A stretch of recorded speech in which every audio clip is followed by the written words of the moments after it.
Well guys, the League One weekend has just finished and a lot of games have been played, a lot of goals have been scored and some very interesting scorelines have been seen. Now, did Blackpool finally get their season going? Was Richard Keogh able to step in for Neil Critchley and make it work? Did Burton Albion get their first win? I think it's their first win. And what else was going on in the division? Did Rotherham win? Because what a season they aren't having right now. It's very disappointing for them. But shall we take a look into the first game of this weekend? But before we do that, make sure you hit that subscribe button down below and turn on that notification bell. We'll be back in a few days with a League One preview for this upcoming weekend. So make sure you've got that subscribe button turned on with the notification so you can see when that video drops. It was an interesting one early morning as Burton Albion took on Stevenage and it ended in a 0-0 draw. The early kickoff at the Pirelli Stadium did not live up to the hype it was anticipated, and Burton Albion certainly aren't living up to their early season hype. It could be a really long season for them. I think with all the new players, they're still finding their way around things. Now, if we do just take a brief look into the basic statistics of this game, it wasn't one for many chances, only 16 shots in the game, 11 of those coming from Stevenage, only 1.21 XG coming from both teams combined, with Burton dominating possession. Now, if we do go and take a look at the lineups, I think Burton Albion do have some players who should be performing better than they are. Let me just zoom out a little bit. I think Burton Albion have some players who should be performing better than they are, and I think the problem around this is the situation with having so many new players come in, and I think they're probably still expecting a few more to come in. Now, obviously Crocombe had a really good game, making sure that Stevenage didn't take advantage of any of their opportunities, and I think if you look at the Stevenage sort of back six, let's say, all performing really well in this game, I think it shows that, and even the Burton back three performed really well in this game. I think it just shows the dominance of defensive displays in this game. I think both teams had their opportunities, unable to take them, and it was a bit of a, I like to call them ball draws, sorry, and you look at this and you look at where the opportunities were coming from, and it's not exactly where you want them. Obviously, Burton Albion having just 5 shots in total isn't exactly what you want in this division, certainly not when you're trying to win games. And then obviously the problem with Burton was none of them chances were on target. You then obviously look at Stevenage, 11 shots, 6 on target, but only 4 of those shots were from inside the box. Now, there's not really a great deal to talk about in this game, because even when you look at the XG and things like that, doesn't really show much about a good performance for either side. And I think really they just shut each other out, and I think both managers will be happy with the result they've come away from with this one. Taking a point adds an extra point to their tally. Now, as I've said previously, we're not going to look into the league table just yet. I think we're on game 3 now, so in 3 or 4 more games we'll then start to take a look as storylines start to take shape and the table starts to look how it's going to look for the course of the season. Now, obviously, teams can surprise us, and I think there will be some teams that will sort of shoot up halfway through the season when they hit a rhythm. Now, this result is a good one for Burton Albion, it's a good one for Stevenage. They probably would have taken that heading into the game, but it's a disappointing one in the grand scheme of the fact that no goals, no wins. Stockport County continue to surprise me in this division as we hit round 3. It's a 2-0 win, and do you know, I should have known when they picked up Louis Barry that it was going to be a mega season. A player who has been at Barcelona, he's been at Aston Villa, and is a very good talented footballer, and he just scores worldies, and he's such a good player. And do you know, I think maybe I have to hold my hands up, and I do think come the end of the season I probably am going to be massively wrong on Stockport County when it comes to predictions. It's probably the one which is going to kill me the most in those post-season reviews. Now, looking at this game, Stockport were by far the better side. 61% possession, 18 shots, 2.37 XG. What a performance for Stockport, taking their chances. And Louis Barry, I'm going to wax lyrical about him all season because he's such a good player. You then obviously look at Bristol Rovers' performance, 39% possession, 0.99 XG, 11 shots, both teams having only one big chance. And I think when you look at the Louis Barry goal, you can probably tell why it shows only one big chance. Now, if we look at both the lineups here, I think you obviously look at the signing that Stockport have made of Ollie Norwood as well, and I think they're going to be a real force to be reckoned with now in this division. And obviously, I said earlier this season, at the start of the year, when I did my predictions, my previews, I felt as if Stockport were going to be down there, and I'm starting to now get the impression I was probably a little bit wrong, and especially with the signing of Ollie Norwood. Is a promotion specialist in the Championship. Will that translate to League One? Can he get Stockport County out of League One at the first time of asking? Now, you look at the side available for Bristol Rovers, you look at Isaac Hutchinson in midfield, a player who there was high hopes for coming in this summer. You look at Chris Martin up front as well, a player who's coming toward the back end of his career and just doesn't seem to be the same player he was before. Now, Bristol Rovers fans, let me know your thoughts down in the comments. You've obviously got players like Mola and Luke Thomas as well, who did put in a fairly okay performance yesterday, but just unable to pick up a goal or even really be able to make an impact on Stockport County. Now, obviously, both teams have quite deep benches. You look at the players coming on for Bristol Rovers in Sartorius, you look at Senior, you look at Sinclair, some very, very good players coming off that bench. And you look at the bench of Stockport and it's not quite to the same level, but Stockport are still able to pick up those results. And I think when we look a little bit deeper into the statistics, 18 shots, 8 on target, and look at how many of those opportunities come from inside the box. And I wax lyrical about having opportunities inside the box because it is so, so important. Even Bristol Rovers had many opportunities in the box, 11 total shots, 3 on target. But if you look at the XG, Stockport dominated in all categories, 1.05 from open play, 1.32 from set plays. Really, really good performance by Stockport. They go into the next game with another 3 points. Now, Barnsley did the comical 2-0 up and fucked it up. What a performance. What a turnaround by Northampton Town. Goals in the first half from Barnsley. Waters, Phillips, 46th minute. Was that first half, second half? Let me know down in the comments. But Northampton were able to mount a comeback in the second half. 2 quick-fire goals in between the 70th and 80th minute. Really turned it around for Northampton Town. And it's one of those for me where I think I really like the Northampton Town squad. I like the manager. I think they have a capability in this division and they went about their business quite quietly last year. It is going to be really interesting to see how it develops over the course of the season because obviously when we look at the basic numbers behind this game, they're not going to pick up these results every week. Obviously 0.97 XG, 12 shots, only one big chance on 45% possession. Putting in these performances every week, they're not always going to come away with the right result, but they were able to do that today. And obviously, Barnsley, 55% possession, 1.58 XG, 15 shots and 5 big chances. Now, we do just take a quick look at the lineups for the two sides. You look at the likes of Conor Horahan and Connell, who are playing for Barnsley. You've obviously got Waters, Cosgrove, Phillips, really, really good players. And I personally think Horahan's legs have gone at this point in his career. Now, Barnsley fans, let me know your thoughts. Does he fit your system? Does he suit what you're trying to do?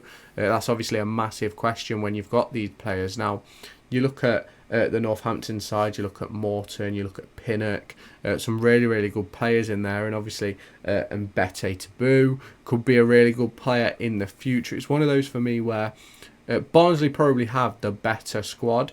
But ultimately, Northampton Town just have that little bit extra in terms of work rate. Obviously, you look at what's coming off the bench in Donovan Pines, John Russell, Kyron Lofthouse, Aidan Marsh. You look at Corey O'Keefe, who didn't even get off the bench. And I do think that, obviously, Barnsley, in this game, were probably the better side. And I think also they have the better squad. Now, you look at the opportunities, you look at their chances. Both teams missing big chances as well, with 3 for Barnsley and 1 for Northampton. I think it's a massive oversight to think that Barnsley are guaranteed to be in a good position this season. You look at the domination from set plays for Northampton in 0.69 xg. Obviously not creating as much from open play, but when you're playing a team like Barnsley, you're not going to get many opportunities in open play anyway, because obviously one of the better sides in this division. So it's a really good result for Northampton. They pick up a point. Barnsley will be disappointed to go 2-0 up and end up drawing. But it's one of those. We move on to the next one, and let's get into Cambridge versus Blackpool.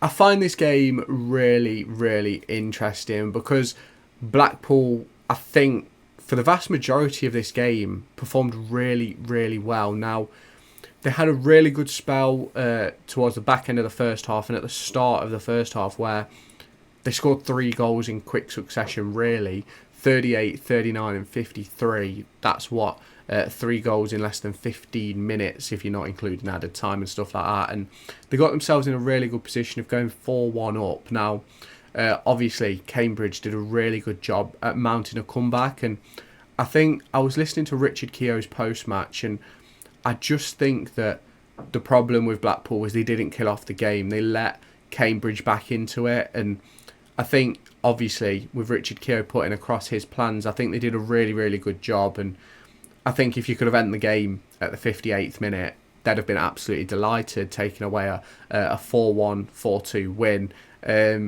But it's one of those for me where Cambridge showed their character. They showed that they're fighting. They showed that they have the capabilities of staying in this division. And I think both sides will be happy with the result. I think Cambridge will be on the happier side. I think Blackpool, for me, were obviously the better side in this game. I don't think that's really a question. 1.69 xg to 1.72. Maybe there's a bit of debate around that. But 12 shots, 4 big chances to 9 shots and 2 big chances. It's one of those for me. This game could have gone either way, but once you take a 4-1 win, especially away from home, you've got to run away with the points. You have to. And you look at the Blackpool side setting up in that 3-4-3, getting those 3 men up front. It's a really good decision by Richard Keogh. Obviously, 2 goals coming from James Husband at left centre-back. Obviously, Elkan Baggott, a player who had championship interest in the middle of that back 3 as well. You look at Joseph and Ballard at front as well, picking up their goals. But former Blackpool man Lavery picking up 2 goals and an assist on his return. And it's disappointing looking at this one because Blackpool could have come away from this with a 4-1 win, 4-2 win. I think they had the capabilities to do that. I think they were very, very unlucky in the way they managed the game, and I think that's something which Richard Keogh will be working on heading into the next game. Now, is Richard Keogh going to be their long-term manager? I've got no idea. I think if he can teach them how to defend like he did, then I think he has a good opportunity of getting the job. Now, looking in the stats a little bit deeper, 7 shots on target to 6 for Blackpool, 4 big chances to 2, but 0 missed chances, big missed chances for Cambridge, and that is what's massive in this department. They took their chances, and 3 of their 4 goals coming from inside the box, all 4 of Blackpool's coming from in the box. I'm assuming when we go and look at set plays, Blackpool are going to have done a good job, but really no. It was Cambridge who were the better on those set play situations. Blackpool better from open play. Cambridge picking up 0.87 and 0.85 from set play and open play, where it's 1.0 and 0.61 from Blackpool in open play and set plays. Now, I think Blackpool can take a lot of confidence from this game, and you can obviously let me know your thoughts down in the comments, but I think Blackpool can take a lot from this game heading into their next game and heading into the rest of the campaign. Ian Evatt is going to be coming under serious pressure and serious scrutiny as Bolton Wanderers fail to win again. Charlton Athletic picking up a 2-0 victory and a really good result for Charlton and Nathan Jones. Doherty and Goodham picking up the goals in the 10th and 88th minute. So a really, really good performance by Charlton, and we're going to look at it and you're going to think, what happened. All that possession for Bolton Wanderers, but weren't really able to carve out any major chances. Obviously having 13 shooting opportunities. You look at Charlton Athletic picking up 6 shooting opportunities. 0.41 XG for Charlton, 0.57 for Bolton. It's one of those for me where Bolton Wanderers were in a game similar to this versus Derby County at the back end of last season, and Derby County came up trumps in that one. And Charlton have came up trumps in this one. Now, if we do just take a look at the lineups, like they have some really, really good players in this Charlton side. You look at Connor Coventry, you look at Doherty, you look at Berry, Thierry Smalls had massive interest. Ghassan Ahadmi as well, a really good player. And you look at who they bring in off the bench with Matty Gooden, a brilliant, brilliant player. You look at this Bolton side as well, and you think, how is this Bolton side not picking up results? Because I think they're really, really good.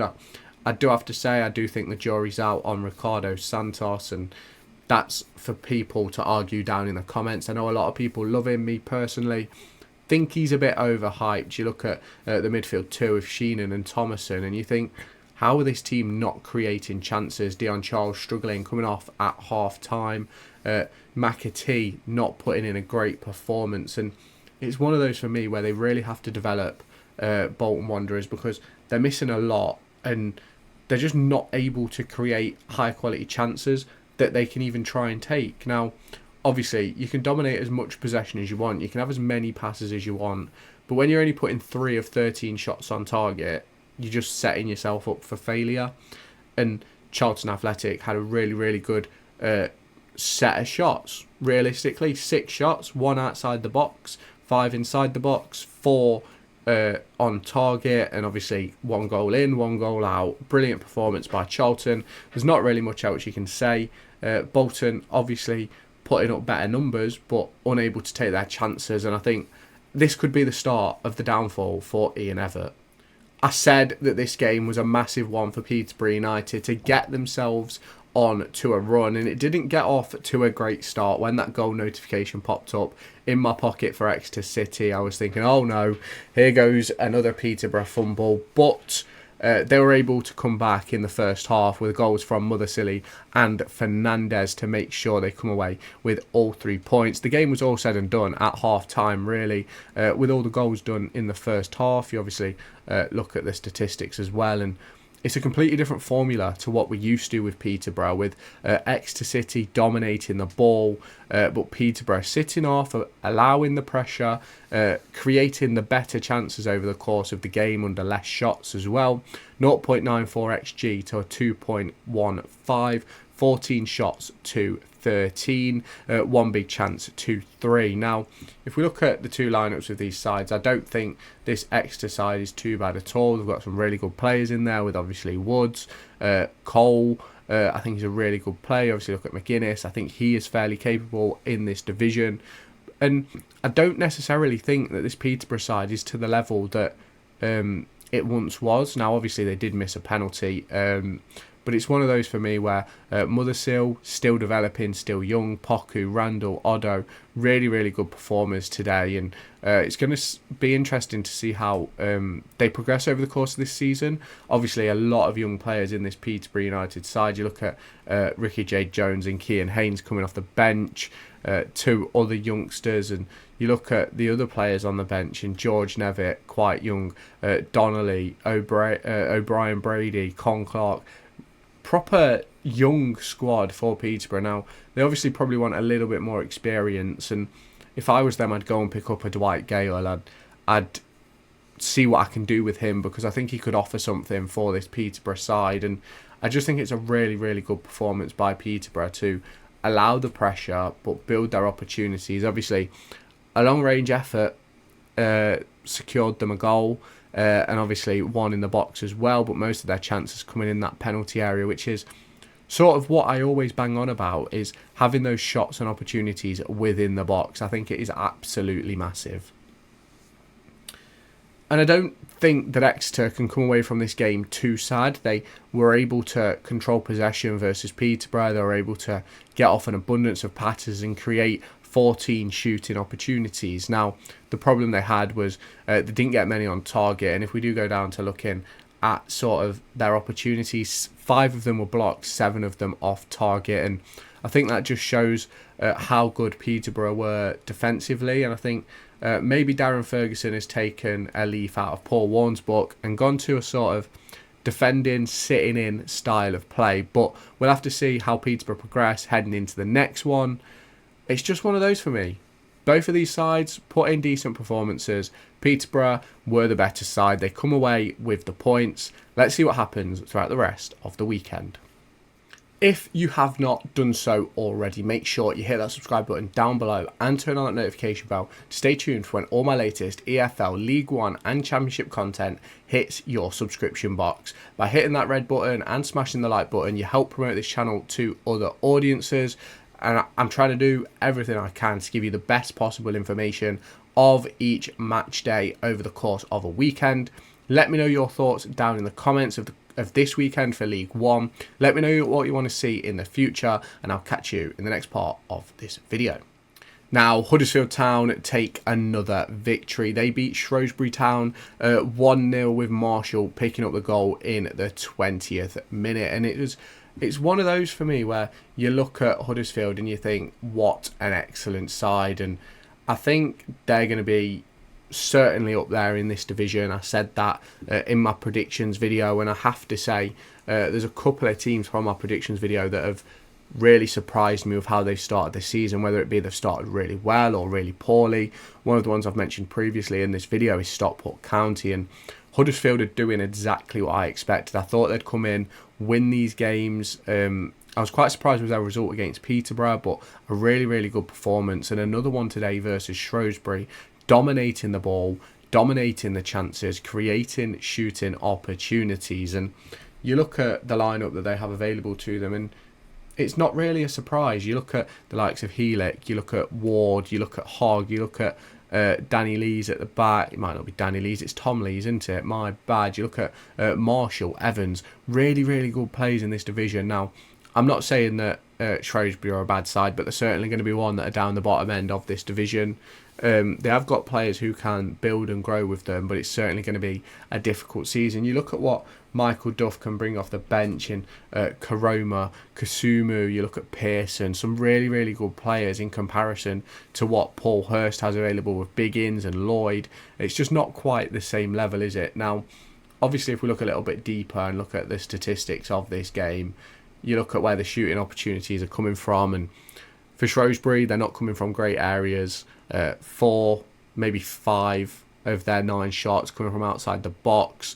3 of them really coming from not proper shooting opportunities in comparison to only 2 of the Huddersfield shots coming outside the box. And for me, I think Huddersfield are going to be an excellent side in this division. It wouldn't surprise me if they are able to keep this going and go and beat the ultimate points record in this division. I've got no idea who holds it, actually. I think it might be Reading. I could be wrong, it might be someone else. But I do think Huddersfield have that opportunity this season. I think they've got a really good side. I think they've got one of the best League One managers that's out there. I think only really second to Paul Warne or Darren Ferguson. So it's one of those for me where I think Huddersfield Town, with the lineup they've got, with the players they've got, the manager they've got, I think everything just buys into a promotion season. Birmingham pick up another win. Both goals scored, well, all 3 goals this season scored in the first half. Anderson and May picking up those for Birmingham in the 7th and 20th minute, with Galbraith picking up the Leyton Orient goal after just 14. Now, I was listening to Richie Wellings' post-match, and I think he's trying to change the mentality of the Orient. He's trying to change the mentality of the squad, of the board, of the fans. He wants them to go into these games expecting to win, or at least being in with a chance of winning. And I think performances like this one that he's put up against Birmingham City are certainly going to help him to that. Now, there is a bit of talk about him potentially moving clubs, but it doesn't seem like that's going to happen based on what he was saying in that post-match. And obviously, you can let me know your thoughts down below. I think he's been linked with the Blackpool job, which is obviously a really good opportunity for him. But are Leyton Orient in a better position right now? That's a question you'll have to answer for me down in the comments. But if we look at the basic numbers of this game, 40% possession to 60%, 0.69 XG to 1.16.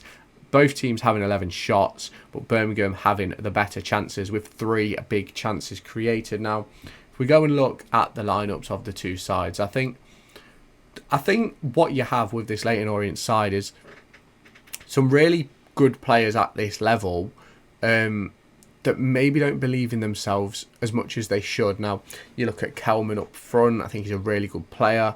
I really like Brown and Galbraith. I think they're really, really important players. And obviously, you look at Clare at right back, who I think is a really, really good performer. You obviously then look at this Birmingham City side, and it's like talent, championship quality. Now, Alfie May has never done it in the championship, so he can only be classed as a League One goal scorer, and he showed that again today with a goal and an assist. You look at Anderson on the right-hand side, picking up a goal. You look at the likes of Bielik, who, in my opinion, on his day, is probably a mid-table, top-end championship defender, maybe midfielder. Obviously, he's had those massive injuries at Derby County, but he's still got the ability. He's a really, really good player. He reads the game really well. I think the move back to centre-back after his second injury was a really smart one when he went to Birmingham City, and it'll be interesting to see obviously how that develops over the course of the season. Now, look at the two benches. I think it just shows the difference in quality. Gardner Hickman, Williamson, Miyoshi, Jukovic. I think it just speaks volumes of the differing quality between the squads that these two teams have at their disposal. And I think, to be completely honest with you, only losing 2-1 to Birmingham, I think, is a really good result. I think we're not yet seeing the best of Birmingham. I think we still need a few weeks. I said maybe back end of September, October, they'll really start to hit their stride. And if you look at the opportunities, it's not as if either side created bad ones. Obviously, more opportunities outside the box than in for Birmingham, whereas Leyton Orient had more chances on that left-hand side of the area. It's one of those where I think both sides will live and learn from this game. I think Birmingham will have a lot to learn against these sorts of sides. I think Leyton Orient are still trying to develop their ways throughout the course of the season, but hopefully they can find their ways. It's going to be really interesting to see how this progresses. We're probably about 6 or 7 rounds away from looking at the league table, maybe a little bit less than that. But I think at the moment both these sides will be okay with their starts, but I think both will want a little bit more. Mansfield Town had got off to an excellent start this season, picking up some really, really good results early on.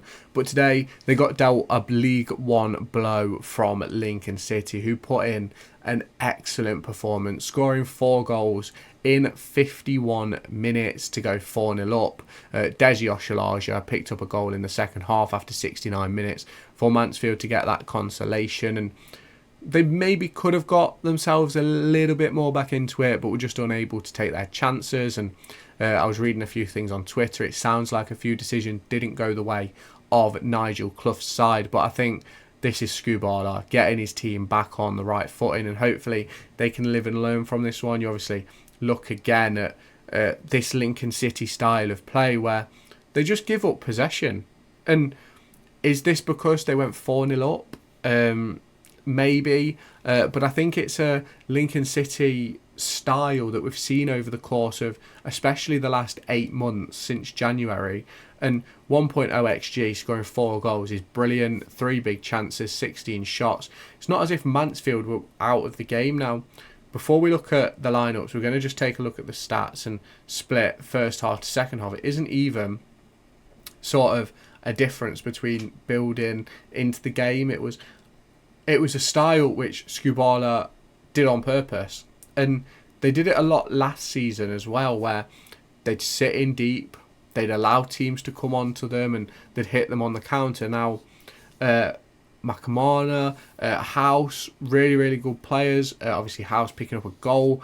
Jackson, part of that back three, picking up a brace. With Ruffin as well on the left-hand side, picking up a goal and an assist. I think it's really interesting looking at this. I think you look at the Mansfield Town side, and they were probably a little bit shell-shocked that they were able to dominate the game in terms of possession, which they did. That's brutally obvious, and just weren't able to fathom any real chances. And I think that does show what Nigel Clough needs from the back end of this transfer window. It's a goal scorer, a creator, because that is what they're missing now.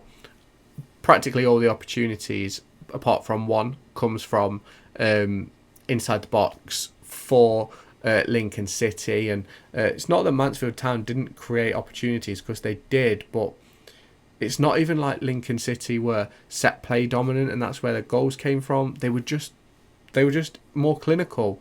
And it's one of those for me where you really have to sort of delve deeper into what happened in this game. And you look at those statistics, you think 28% possession. Where have the 4 goals come from? And this is what Lincoln City did last year, especially throughout the last 8 months. As I've mentioned, it's letting teams come on so that you can break with pace. And obviously they had Joe Taylor on the break last year, and it doesn't even seem as if it's come from breakaways, because 3 of the 4 goals have come from defenders. So it's one of those. You'll have to let me know your thoughts down in the comments, Lincoln City and Mansfield fans. But what an excellent scoreline for Lincoln City. Mansfield will be wondering what has happened. Wigan Athletic take a 1-0 win at home to Crawley Town. An own goal gave them the victory, but they won't care. It's an excellent one for them. It will certainly help them get their season started. Now, Crawley Town are another one of the teams that have surprised me. And I think, again, in this game, that dominance of possession, that creator of shots has really, really surprised me with how they've come into this division with no fear. And I think you look at Derby County, who got promoted to the Championship, playing with fear in the Championship right now. Crawley Town are not doing that. When a lot of people tip them to go down, they've put in some really, really good performances. Obviously, didn't win this one, but it's one of those where they're still playing really, really well. And Wigan, Carragher at right back, Chambers, they've got some good players in there, Wigan, but they just need to do a little bit more for me, because I think they've struggled a bit to start this campaign. And obviously Hugh Gill hasn't quite hit the ground running. You look at Asgard, and yes, they're putting in decent performances here, but they need to do a little bit more. Obviously Sam Tickle's been of interest to some Championship clubs over the course of the last few weeks, but it's going to be interesting to see how this develops, because you look at the performance from Wigan and it's not a great one. 2 shots, only 1 on target, missing a big chance. And I do genuinely feel bad for the Wigan fans that were watching this one, because it can't have been a pretty watch. It really can't. I've been at games where Derby County have had minimal shots, and it's hard. It is hard. And I think it's not even just the fact of minimal shots. It's that Crawley Town are newly promoted and realistically created poor opportunities with their possession, but 14 shots, 72% possession, you barely touched the ball. It's disappointing for any side to see that, but they take away the point. It's a shithouse victory. We've seen them over the course of many years in League One, and they're going to continue throughout this one. Reading just didn't turn up to face Wrexham today. A 3-0 win for Wrexham. Goals from Palmer, Lee and Cannon securing that victory. Now, Reading may have dominated possession, but similar to Lincoln, similar to Wigan, you've got to score. You've got to create high quality chances, and they didn't do that. 1.23 XG from 33% possession for Wrexham. It's an excellent result for them. You look at this, going into that back 5, Marriott and Palmer up front. I think if you give Marriott chances, he should put them away. Now, it's one of those for me where I think they've got some really good players. I really like Dobson. I think Lee is heavily effective, and it's one of those for me where Reading probably don't know what hit them in this game, because for me, I think when you dominate a game, especially in terms of possession, you think a goal is going to come at some point. A goal is going to come, and then you get hit 3 times with no response, and that's where my problem comes from. And I think when you look at Reading losing Femi Aziz, obviously the takeover hasn't yet gone through. I thought it had in the last one, but it hasn't yet gone through. It's disappointing for them, because it's quite clear that they need some players, and they're missing key figures for this squad, but Wrexham doing what they do best and winning games and winning it on loose possession. And it's one of those where these games won't come around often. As a team, I mean, now they could happen 5-6 times over a weekend, but as a singular team, you don't get many results like this over the course of a season. So Wrexham will be hoping that they can pick up better performances in future games, but no one's going to be complaining about their 3-0 victory over Reading, and they're going to start looking upwards of the table. Now, I've got no idea in any division where anybody's sitting right now, because I don't like looking at the table this early. I think obviously the ones that you really notice are those ones that are flying away, and in this division it feels like Huddersfield, it feels like they're up there, Stockport should be up there, but without looking I don't actually know. And obviously you look at Wrexham taking a 3-0 win, what a performance. And to end, Wycombe Wanderers, a 2-0 win over Rotherham United. Steve Evans is not having a great start, is he? It's a really, really disappointing start for Rotherham United, and with the way their fans were talking after their early signings, and even some other fans of some other clubs, and they did sign some really good players, but they don't fit Steve Evans and they don't fit Rotherham United right now, and it's one of those where Rotherham United are putting themselves in serious danger in League One so far. Obviously, only 3 games in, so a lot can change, but certainly not a great performance for them.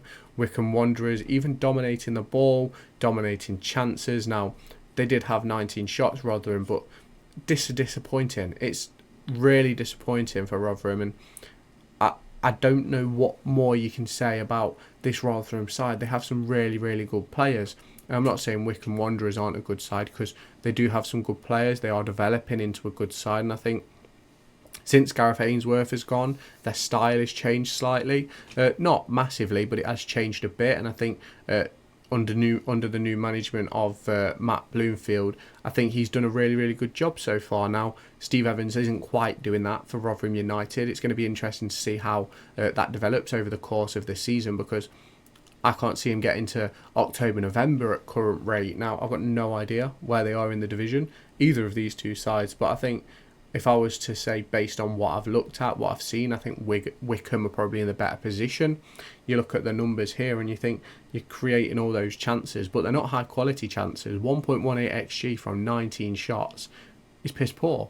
You look at the opportunities and the control of possession that Wycombe Wanderers has, and a team that aren't known for controlling possession. So it's really disappointing for Rotherham. It's really disappointing for Steve Evans. I know a few Rotherham fans, and I know they aren't going to be happy with the performances that they're putting in at the moment. So you can obviously let me know your thoughts down in the comments. Obviously, there was a penalty for Wycombe, but that was in the 87th minute, and it's just really, really disappointing that Rotherham United just seem to be on a downward spiral at the moment. And I knew they were a yo-yo team, Championship to League One, but I didn't think they'd struggle this much to start off the campaign.